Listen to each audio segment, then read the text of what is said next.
Hello everyone, welcome back to another quick boss guide, this time for the level 95 dungeon in Dawn Trail. As usual, this guide assumes that you're reasonably experienced within the game and gives you a quick rundown of each boss's mechanics.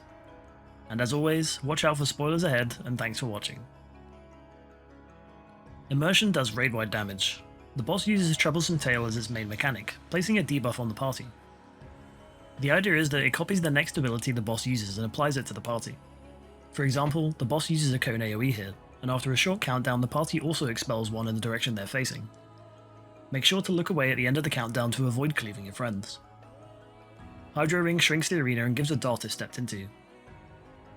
The boss then summons bubbles that float directly at party members, so I recommend waiting until you see a couple of bubbles and then moving to bait the rest. The boss then uses Bubble Bomb, summoning larger bubbles and preparing a knockback. The bubbles all move one along in the direction of the knockback, so stand underneath a bubble with an empty space on the correct side. The boss then uses the tail again, this time giving the party the bubbles that float towards their allies. This is simply a slightly chaotic dodging spree. Keep moving to avoid the bubbles. The boss begins repeating mechanics after this, and can be defeated before a second bubble bomb. Dynamic Dominance is raid-wide damage. Mirror Maneuver summons a mirror and some orbs around the edge of the room. The boss will launch a laser at the mirror which reflects and hits an orb, which causes it to do an enormous AoE. For the first one, you can stay close to the mirror out of the way of the laser to be safe, or stand on the far side from the orb and dodge along the wall. Ancient Artillery puts markers on the floor which spread in cardinal directions along the tiles. Find the safe spot that isn't covered before the floor explodes.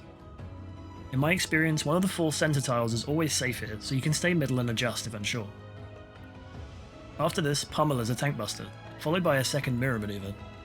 This time there are 2 mirrors before hitting an orb, but otherwise generally the same. The trick to this one is always stand close to the first mirror being hit by the laser, as the orb is always opposite this point. Finally, a second Ancient Artillery summons 3 moving symbols this time. Again, in my experience, both corners are covered, meaning the outside tiles are unsafe, so stand center and adjust if unsure. A spread AoE after this, and the boss starts repeating mechanics, so keep an eye on the mirrors if seen again. Stonecarver charges the boss's fists, indicating where the AoE will come. Stand on the opposite side and move across after the first punch goes off. These will knock you back if you get hit.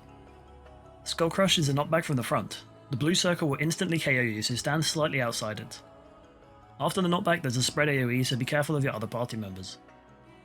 Moorwork launches many AoEs onto the arena, dodge around them as they appear.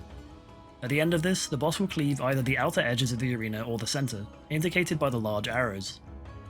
Dodge accordingly to avoid the huge rocks. Deep Thunder is a multi-hit tower stack. Make sure to have at least someone inside or it will explode. Ringing Blows does the front knockback but with punching fists at the same time. Make sure to get knocked back to the correct side after checking the fists, as this can easily lead to a wipe if punched off the platform. Wrought Fire is an AoE tank buster. The boss then uses Colossal Impact, a knockback from the back corners this time paired with either a spread AoE or a stack. It will use both in either order, so make sure to move out after if it's the spread. Finally, Ash Layer is a more damaging raid-wide. The boss then repeats mechanics, so keep up with its fists and knock back until downed.